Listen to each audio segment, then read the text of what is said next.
Guy Powell here. Wanted to do a video on the Sudarium. It's called the face cloth of Oviedo, or the Sudarium of Oviedo. It's believed to have been the face cloth that wrapped Jesus' face and head while he was still on the cross and while he was being transported from the cross on Golgotha over to the tomb about 100 feet away. This is that cloth. This is a replica of that cloth, and we'll see a couple of things. And it doesn't look like anything until you actually study exactly where all of these blood stains come from. And all of these are pointed out in Cesar Barta's book on the Sudarium of Oviedo. The first thing that's interesting is you'll see a set of stains along here, plus a whole bunch of black dots. Each of those black dots represents a sewing hole as the cloth was sewed into his ponytail on the back of his head. And so then this right here was sewn onto the back of his head so it would hold the cloth while then they were transporting it. We'll also notice what's called the butterfly blood stain, and that's blood that probably came from a whip mark that hit him in the back of the neck. Lastly, in the corner here, I'll show a piece that's been cut out. This was cut out when the radiocarbon dating was done for the Sudarium, separate from the Shroud.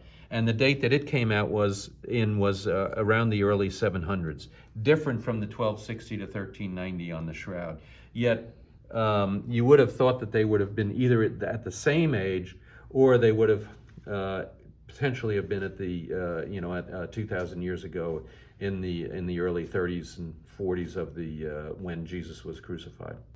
One of the things that's just amazing is the amount of blood. There is blood everywhere. And as he was dying on the cross, blood is all over his beard and all over his face and all over his mustache and all over his hair.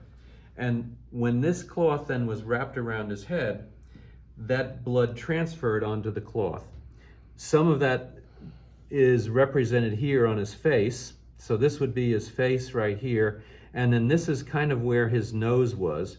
And we'll see that there are 3 separate stains that I'll talk about. What happened then is this would have been wrapped all the way around his head. There was so much blood, as we can see here, that they then folded it back over so that the second side of the cloth would capture some of that blood. So while he was still on potentially while he was still on the cross, the Sudarium was folded back over, and then you'll see that this stain kind of reflects this stain here as it was folded over, and his right ear then was opened up and not covered.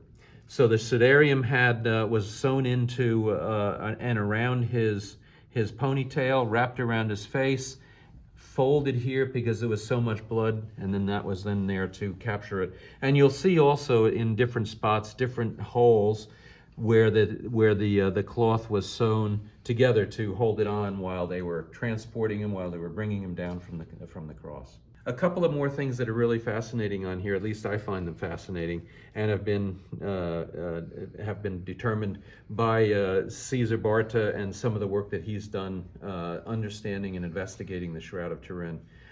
This is the top of his head, or the forehead, and we'll notice a couple of stains here. These stains actually correspond to some of the stains on the Sudarium, on the Shroud, where the crown of thorns would have punctured his scalp, and then these blood stains would have been there on his head and then transferred over to the cloth.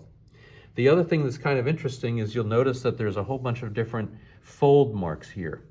So it's believed that after this was put on his face, this piece was then folded over. They grabbed this corner and bunched it up and tied it into a knot. And so then he had this cloth on him covering his face. His right ear was now open because of the amount of blood coming out of his nose. And then the top of his head was kind of sealed with a knot on the top of his head, and that's what these folds represent right here. This cloth was at one point thought of as being just a rag. And what happened is over here, they found some silver paint stains. And it looks like the cloth was actually used to hold a silver paint can as they were painting something. And so there's actually some silver paint stains over here that they've found. There's a couple of other things that are kind of interesting, especially along the bottom. You'll notice a handful of folds here. And you'll notice a handful of sewing marks. So what they were doing is they were closing the face cloth over his face, around his neck, so that it would capture and hold more blood, but also stay on his face. So they had it scrunched up around his neck so it wouldn't fall off from the bottom, and then they had it tied along the top into a knot so that it would stay on his head there as well. So what we have here is the face cloth, and then underneath it we have the Shroud of Turin image. And here you can see the face. Copying what's coming out of Cesar Barta's book. It's an awesome book. If you want to learn not only about the Sudarium of Oviedo, but a lot of pieces that are also in the Shroud, this book is definitely worthwhile. You'll see that he has a picture here of the face of Jesus, and then the Sudarium overlying that in that dotted line there. I've tried to do it justice by kind of showing the same thing.